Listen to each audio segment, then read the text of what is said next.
할렐루야. 오늘도 하나님께서 우리 모두에게 귀하고 복된 아침을 주셨는데요. 이 아침에 이 말씀의 자리로 나오신 여러분을 주님의 이름으로 축복합니다. 오늘 이 아침 우리에게 어떤 말씀을 주셨을지 기대하는 마음으로 함께 미가서의 말씀을 함께 나누도록 하겠습니다. 오늘 우리가 함께 볼 말씀은 미가 6장 6절에서 8절 말씀입니다. 내가 주님 앞에 나아갈 때에 높으신 하나님께 예배드릴 때에 무엇을 가지고 가야 합니까? 번제물로 바칠 1년 된 송아지를 가지고 가면 됩니까? 수천 마리의 양이나 수만의 강줄기를 채울 올리브 기름을 드리면 주님께서 기뻐하시겠습니까? 내 허물을 벗겨주시기를 빌면서 내 맏아들이라도 주님께 바쳐야 합니까? 내가 지은 죄를 용서하여 주시기를 빌면서 이 몸의 열매를 주님께 바쳐야 합니까? 너 사람아, 무엇이 착한 일인지를 주님께서 이미 말씀하셨다. 주님께서 너에게 요구하시는 것이 무엇인지도 이미 말씀하셨다. 오로지 공의를 실천하며 인자를 사랑하며 겸손히 내 하나님과 함께 행하는 것이 아니냐. 아멘. 어제 우리는 하나님께서 여신 조금은 이상한 법정을 함께 보았습니다. 하나님께서 이스라엘을 고소하시고 산과 언덕을 증인으로 부르셨죠. 그리고 고소하신 그 법정에서 하나님께서는요, 이스라엘의 죄 목록을 나열하여 말씀하지 않으셨어요. 대신에 그들의 몸값을 치르고 종살이하던 집에서 데리고 나온 일, 이스라엘이 알지 못하는 부대 뒤에서 그들을 지켜주신 일, 시딤에서 길갈까지 건너오게 하신 일, 이렇게 하나님께서 하신 일들의 목록을 하나하나 나열하여 말씀해 주셨죠. 그렇게 그들에게 당신이 부담이 아니라 그들을 구원하여 낸 하나님이신 것을 말씀하셨습니다. 그리고 오늘 본문은 이 말을 들은 이스라엘의 이제 답변 차례입니다. 그런데 이들이 뱉은 말이 참 충격적이에요. 내가 주님 앞에 나아갈 때에 높으신 하나님께 예배드릴 때에 무엇을 가지고 가야 합니까? 여러분, 귀를 의심하게 되지 않으십니까? 하나님은 이스라엘 백성들에게 내가 너희에게 어떻게 하였느냐 하고 물으셨는데, 백성들이 하나님께 되묻는 건 그래서 우리가 무엇을 가지고 가야 합니까? 이겁니다. 하나님께서는 이스라엘과 지나온 관계에 대해서 묻고 계신 건데, 백성은 그래서 이제 하나님께 뭘 드리면 됩니까? 그렇게 값을 물어오고 있는 거예요. 하나님과 이스라엘에 묻는 방향이 완전히 어긋나 있는 것을 보게 됩니다. 그런데 여기서 우리가 오해하면 안 되는 것이 하나 있어요. 여러분, 이스라엘 백성들이요, 대충 때우려고 이런 말 하는 것이 아니라는 겁니다. 그들이 처음에 말하는 것이 여러분 뭐예요? 번제물로 바칠 1년 된 송아지를 가지고 가면 되나요? 이거 아닙니까? 여러분, 1년 된 송아지는 율법이 정한 제물 가운데서 흠이 없고 값이 가장 많이 나가는 최상급입니다. 그러니까 이스라엘 백성이 하나님께 내민 값이 처음부터 최고치였던 거예요. 이스라엘 백성이 하나님께 드리는 게 아까워서 그런 말 하는 것이 아니었다는 거죠. 열심을 가지고 있었습니다. 그런데 여러분, 뒤에부터 지금 이어지는 이야기를 들어보면 이스라엘 백성이 참 문제가 많다는 게 드러나요. 하나님께 적어서 내는 값이 자꾸 올라가요. 7절 말씀입니다. 수천 마리의 양이나 수만의 강줄기를 채울 올리브 기름을 드리면 하나님께서 기뻐하시겠습니까? 여러분, 이건 어느 한 사람이 낼 수 있는 양이 아니잖아요. 사실 세상에 있지도 않은 숫자입니다. 수만의 강줄기를 올리브 기름으로 어떻게 채울 수 있습니까? 그러니까 이 말은 헌신이라기보다는 뭔가 초조함에 가까운 말이 아닌가 싶어요. 대체 얼마를 드려야 되겠느냐? 얼마를 드려야 하나님께서 그 화를 푸실까? 자포자기하면서 되묻는 것 아닌가 싶습니다. 그리고 이런 말까지 나오잖아요.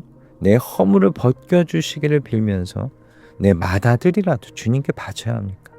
자기 아들을 바치겠다는 거예요. 그런데 이건 하나님께서 이스라엘에게 주신 율법 중에 가장 강한 말로 금하신 거잖아요. 가나안 사람들이 자기네 신들에게 하던 짓을 지금 하나님께 하겠다는 거잖아요. 여기서 지금 이스라엘 백성의 상태가 적나라하게 드러난다고 저는 생각합니다. 이건 하나님을 섬기는 방식이 아니라 이방 신을 달래는 방식이에요.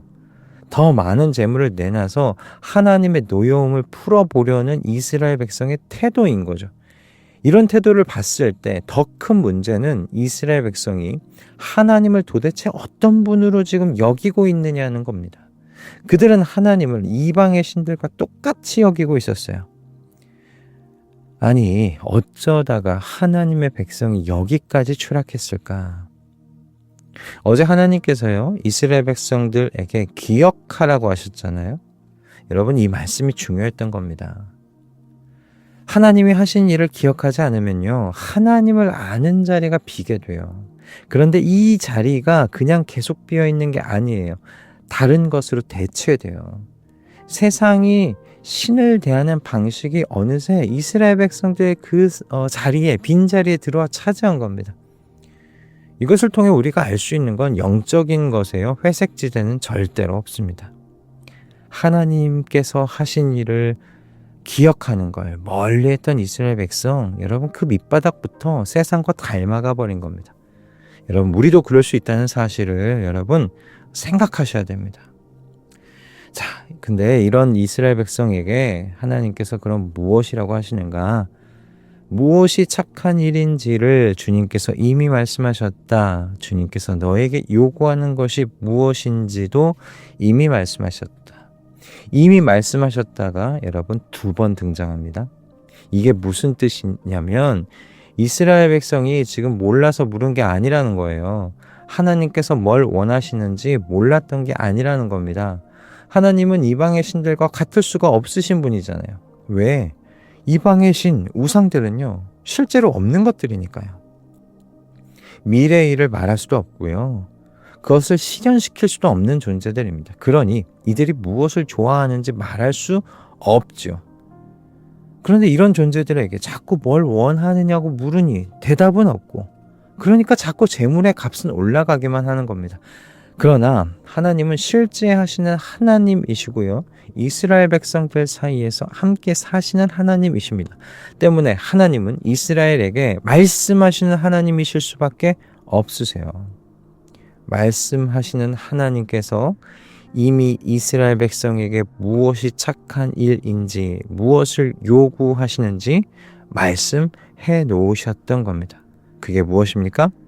오로지 공의를 실천하며 인자를 사랑하며 겸손히 내 하나님과 함께 행하는 것이 아니냐. 아멘.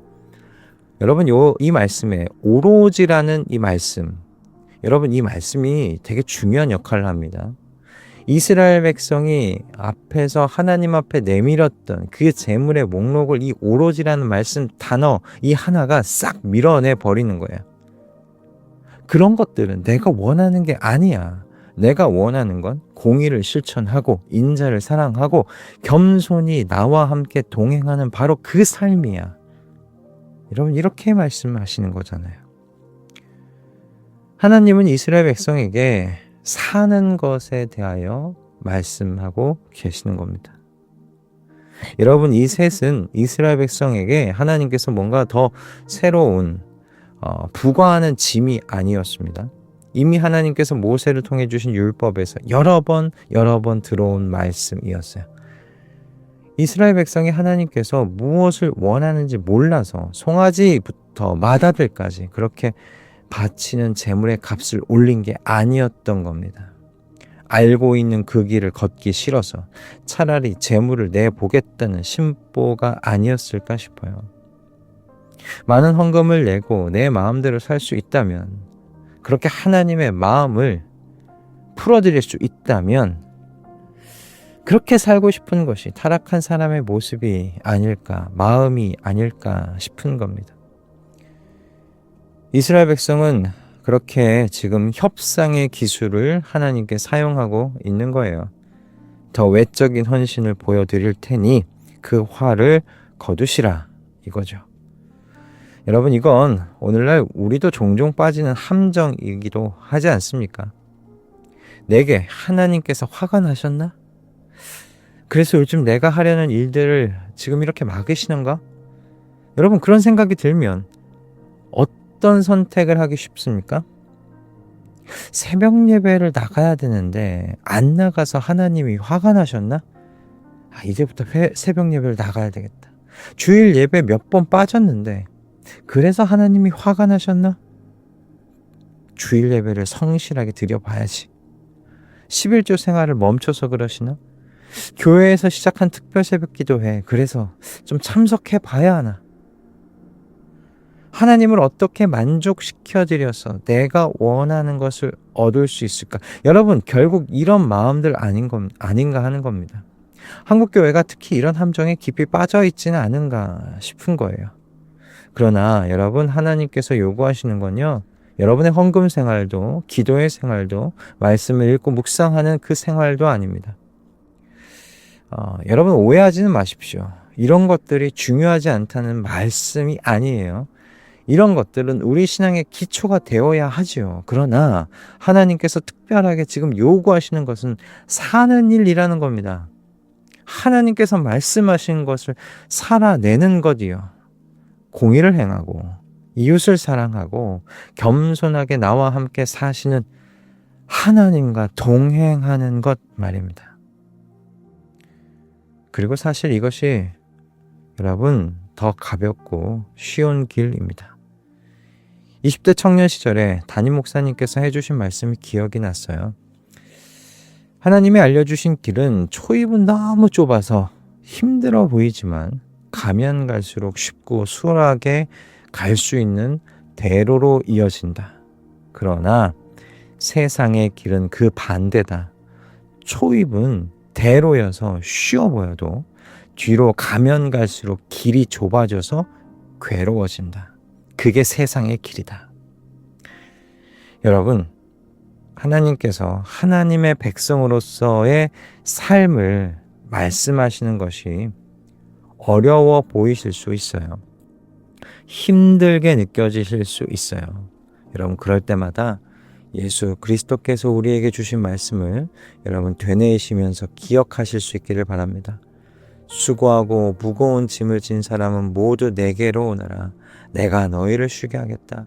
나는 마음이 온유하고 겸손하니 내 멍에를 메고 나한테 배워라. 그리하면 너희 마음에 쉼을 얻을 것이다. 내 멍에는 편하고 내 짐은 가볍다. 아멘. 하나님께서 이미 우리에게 알려주신 길로 한 걸음씩 내딛기를 새롭게 결심하는 복된 이 아침 되시기를 주님의 이름으로 축복합니다.